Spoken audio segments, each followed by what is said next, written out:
Buongiorno da Sicilia 24, i titoli. Pretendevano di uscire dalle celle e girare liberamente, detenuti in rivolta nel carcere di Trapani, grido d'allarme del sindacato di polizia penitenziaria, il sistema è nelle mani dei reclusi. Imponevano il pizzo ai fiorai del cimitero di Gela, intimidazioni e pestaggi a chi non si piegava alle richieste del clan della Stida, 5 arresti. Da luogo degradato a porta d'ingresso per il turismo croceristico, a Palermo l'inaugurazione del molo trapezzoidale.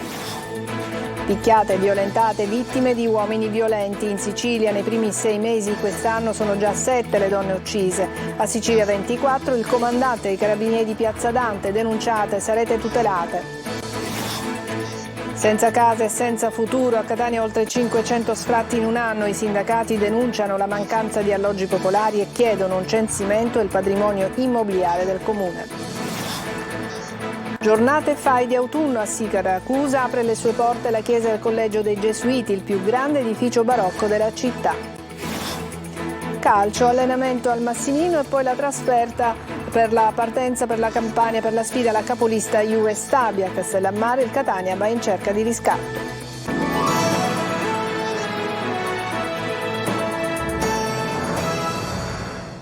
Bentrovati, rivolta all'interno del carcere di Trapani, una ventina di detenuti che pretendevano di uscire dalle celle per girare liberamente hanno sfondato i cancelli usando le brande di ferro e occupato un intero piano. Il sindacato e la polizia penitenziaria lancia un grido d'allarme, il sistema carcerario è in mano ai detenuti. Emanuela Corsi. Violenta rivolta nel carcere Pietro Cerulli di Trapani. Per 8 ore 17 detenuti della sezione Tirreno, quella in cui sono ristretti i responsabili di atti violenti e aggressioni, hanno occupato un intero piano del penitenziario con la pretesa di uscire dalle celle e girare liberamente per la struttura. La sommossa è scattata dopo il divieto imposto dal personale di polizia. Per tutta risposta i rivoltosi hanno prima sfondato i cancelli delle celle usando le brande di ferro e poi si sono asserragliati in un'area del carcere. Per impedire l'intervento degli agenti hanno cosparso di olio il corridoio, hanno distrutto alcuni tavolini di legno e usato i piedi come armi. Infine sono riusciti anche ad entrare in possesso di alcune bombolette di gas da usare contro la polizia penitenziaria.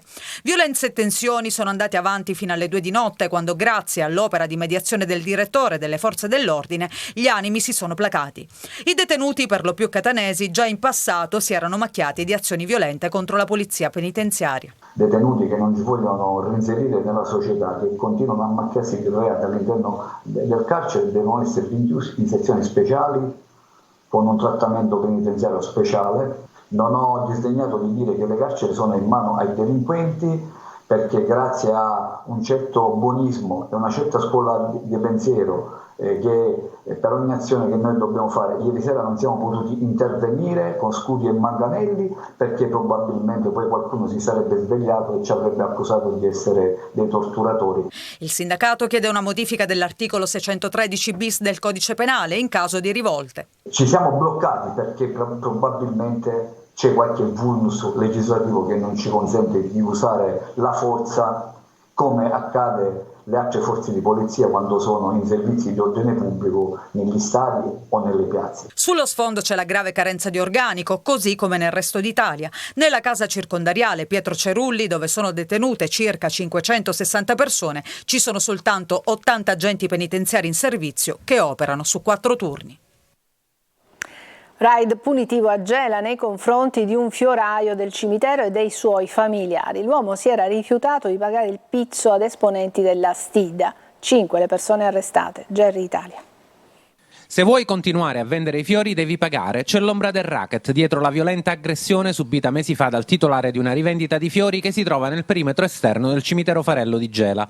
Per quell'aggressione e per le minacce subite dal fiorista, i poliziotti della mobile di Caltanissetta e quelli del commissariato di Gela, coordinati dai PM della DDA Nissena, hanno eseguito la scorsa notte 5 provvedimenti di custodia cautelare in carcere. Gli indagati sono accusati di aver inizialmente minacciato l'esercente affinché mettesse a posto la sua attività. Avrebbe dovuto pagare in insomma, per continuare a lavorare serenamente. Tutto sarebbe iniziato alcuni mesi prima, quando il fioraio sarebbe stato avvicinato da un uomo, il quale insieme ad altri soggetti ritenuti appartenenti alla consorteria mafiosa della STID gelese avrebbe avanzato alcune richieste estorsive che avrebbero creato vantaggi alla sua attività commerciale, attiva anch'essa nel settore della vendita dei fiori. Da quel momento la vittima avrebbe subito una serie di atti intimidatori culminati dopo qualche mese in una vera e propria spedizione punitiva, concretizzatasi nel pestaggio dell'imprenditore e di alcuni suoi familiari, alcuni dei quali avrebbero riportato gravi conseguenze fisiche. Nel corso dell'aggressione, che sarebbe avvenuta proprio all'interno dell'attività commerciale della vittima, uno degli indagati, presentandosi come figlio di un boss mafioso, avrebbe richiesto il pagamento mensile di una consistente somma come presupposto per poter proseguire l'attività di commercio dei fiori. Stanco delle minacce, lo scorso febbraio l'uomo ha deciso di denunciare e da lì sono partite le indagini che oggi hanno portato agli arresti. Tutti e 5 gli indagati dovranno rispondere di tentata estorsione e di lesioni gravi. Il Presidente della Repubblica, Sergio Mattarella, è arrivato a Palermo. Nel pomeriggio il Capo dello Stato sarà al porto per l'inaugurazione del nuovo Marina Yachting. Lo staff del Quirinale ha invece smentito l'indiscrezione circolata in mattinata circa un'eventuale visita privata nel rione Ballarò dopo l'invito rivolto da associazioni e residenti riuniti nel comitato SOS Ballarò. Il porto di Palermo cambia volto, è stato inaugurato il molo trapezoidale, uno spazio rigenerato dove ci sono ristoranti e attracco per yacht e navi da crociera. Marco Gulla.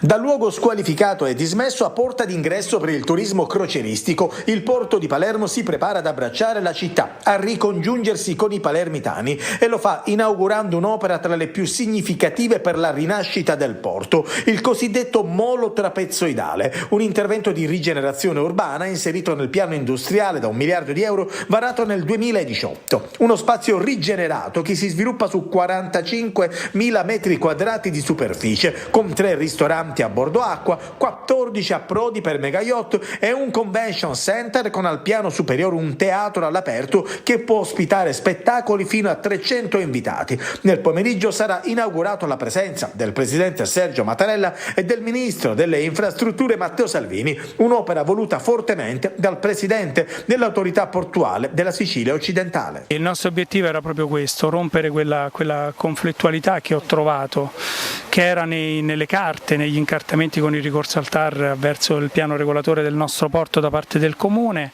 e che era anche visiva perché oggettivamente si capiva che c'era una barriera, che il porto rappresentava un enclave. Ricordiamoci che in questo luogo c'erano 200.000 metri cubi di strutture fatiscenti, 2 gru altri 54 metri mai utilizzate e pagate 80 miliardi negli anni 70, c'erano 4 scaricatori, 29 silos d'acciaio, semirimorchi dappertutto, barche tirate a secco con sottotavoli dove le persone a proprio rischio e pericolo magari mangiavano o godevano di buon cibo.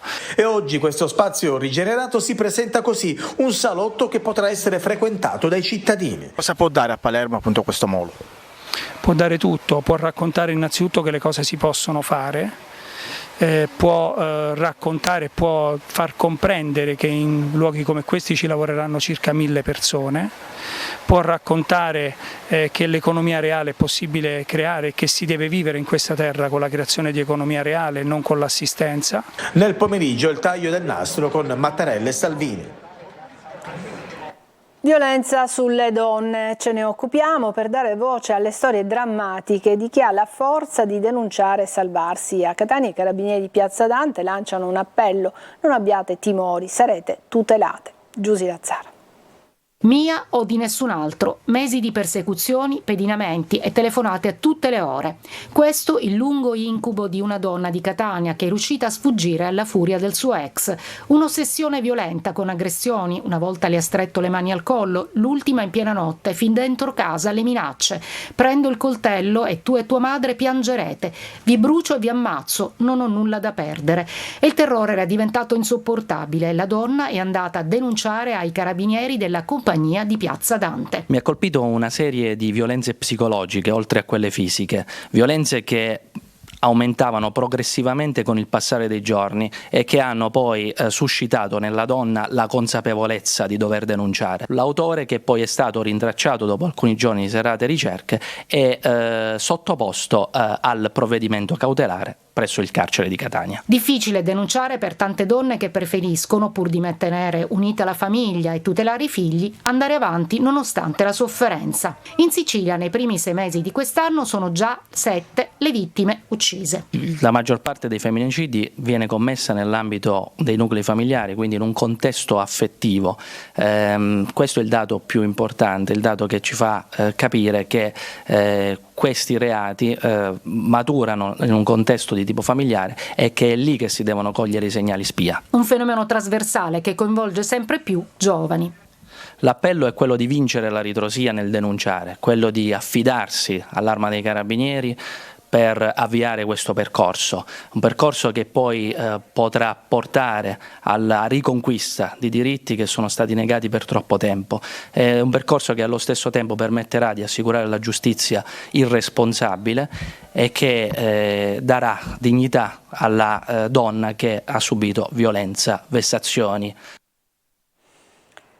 SOS Casa a Catania, numeri da profondo rosso con 562 sfratti nel 2022. I sindacati sollecitano un tavolo permanente in prefettura, ma servirebbe un censimento del patrimonio immobiliare del comune che da solo non può fronteggiare l'emergenza. Tonino De Mana.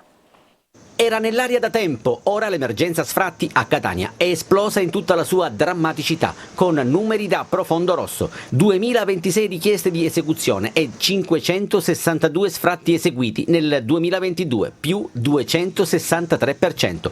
Una bomba sociale che non si è arrivati in tempo a disinnescare, ma sono tanti e molteplici le problematiche che da tempo denuncia il Sunia. Purtroppo i numeri che sono stati pubblicati dal Ministero nei giorni scorsi lo hanno solo confermato. Gli sfratti a Catania si sono moltiplicati, precisamente triplicati, più del 300%, e sono la conseguenza ovviamente di molte famiglie che si trovano con lavoro precario, del fatto che purtroppo il governo nazionale per il 2023 ha soppresso, eliminato del tutto il contributo sostegno affitto per gli inquilini col contratto di locazione registrato e il contributo a favore degli inquilini morosi per recuperare lo sfratto e quindi rimanere nella casa. Come se ne può uscire? Ma ci vorrebbe intanto una risposta da parte dell'edilizia pubblica e dell'edilizia sociale, che è mancata negli ultimi anni. Che ruolo può giocare il Comune di Catania? È lasciato solo, potrebbe intervenire per esempio con i fondi della Comunità Europea, potrebbe mettere in campo delle riqualificazioni di edifici esistenti. Ci sono tante incompiute a Catania, ad esempio le 2 torri a Librino che potrebbero permettere a 144 famiglie di risolvere il loro disagio abitativo. Sunia, CGL, Sicet, CISL hanno incontrato l'assessore comunale ai servizi sociali Bruno Brucchieri. Presto sarà convocato un tavolo in prefettura per fronteggiare l'emergenza abitativa, ma per risolverla servirà anche un censimento del patrimonio immobiliare del Comune di Catania. Breve pausa, ci vediamo tra poco.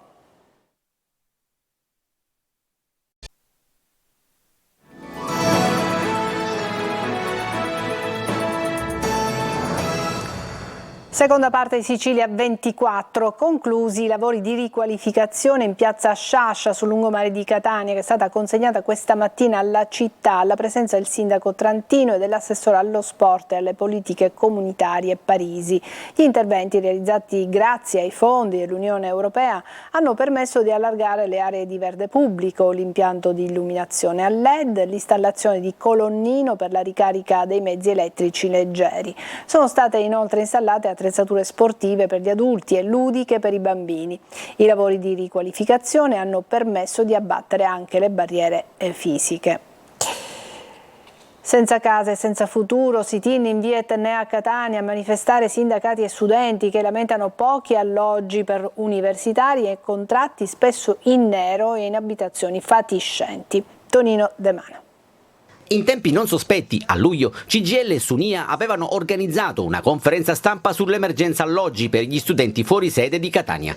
A distanza di 3 mesi nulla è cambiato, del resto un problema che si trascina da decenni non poteva certo risolversi in così poco tempo. Quasi 2.700 richieste, 2.731 per l'esattezza, a fronte di 680 posti, peraltro già assegnati. Sono tempi duri per gli studenti universitari, costretti a fare la spola tra la casa dei genitori e l'Ateneo, oppure a sborsare sborsare cifre fuori budget e fuori controllo per trovare un monolocale o addirittura una stanza. Ho naturalmente cercato casa a Catania per poter esercitare il mio diritto allo studio, ma molto spesso gli edifici e le case che ho trovato sono edifici fatiscenti, vecchi, i cui costi superano i costi che normalmente vengono proposti agli studenti, e molto spesso siamo obbligati anche a condividere le stanze con altri inquilini, e molti di questi contratti di queste case sono in nero. Studenti e sindacati chiedono da tempo un confronto con Ateneo, Ersu e Comune di Catania. A rispondere è stato soltanto il rettore. Non abbiamo dato seguito all'incontro semplicemente per il fatto che noi riteniamo indispensabile parlare con tutti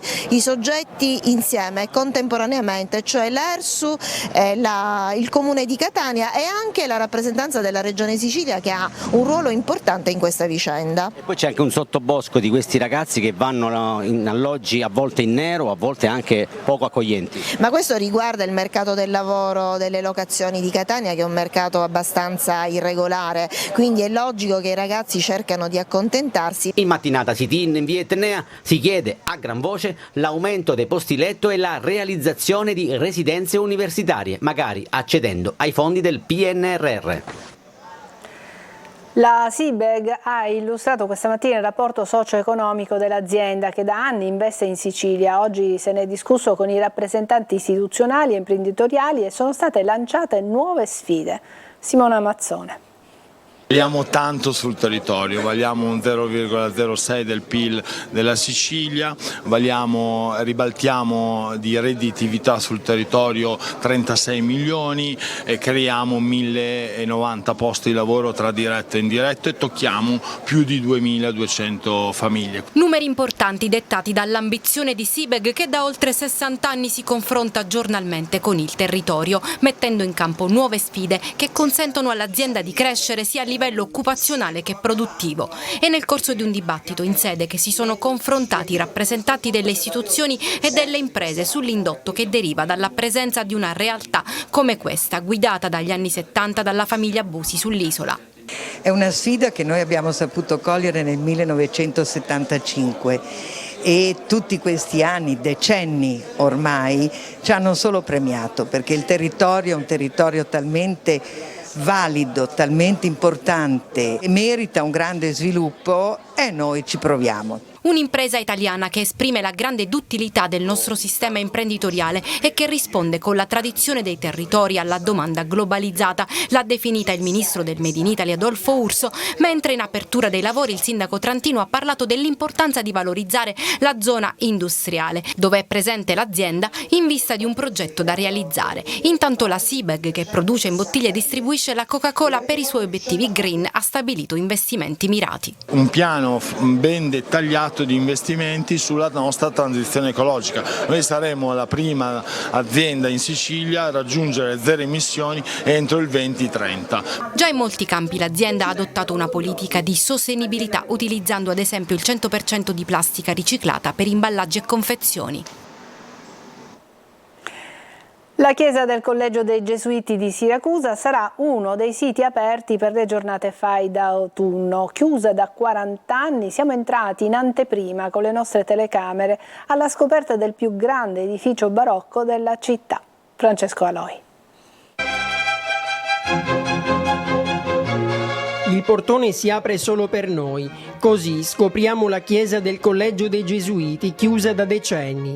È il più grande edificio barocco di Siracusa, siamo nel cuore di Ortigia. È chiusa da 40 anni, quando gli ultimi gesuiti andarono via negli anni 80. Rispecchia il vero barocco, il barocco romano del 600, la chiesa nasce nei primi del 600, ovviamente subisce i danni del terremoto del 1693, viene ricostruita. Il Collegio dei Gesuiti risale al XVI secolo, con la chiesa che fu costruita a partire dal luglio 1635. Fino al Settecento fu l'unico centro di formazione della città e tra i complessi barocchi più grandi della Sicilia. Camminando tra le navate, alcune statue attirano la nostra attenzione. Questa raffigura Sant'Ignazio e del Marabiti.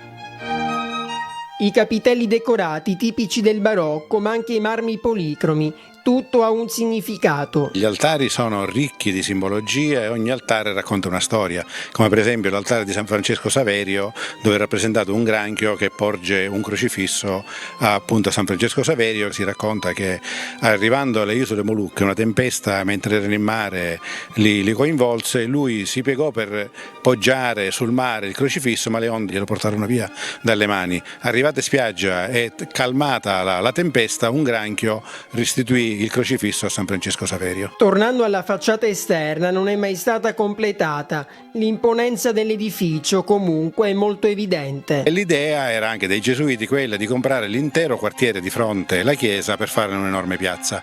Non riuscirono anche in questo loro progetto e rimase in sospeso così. Questo fine settimana sarà accessibile a tutti, un'opportunità che dà il FAI per le giornate d'autunno. La speranza però è che possa tornare fruibile sempre. Breve pausa e poi lo sport.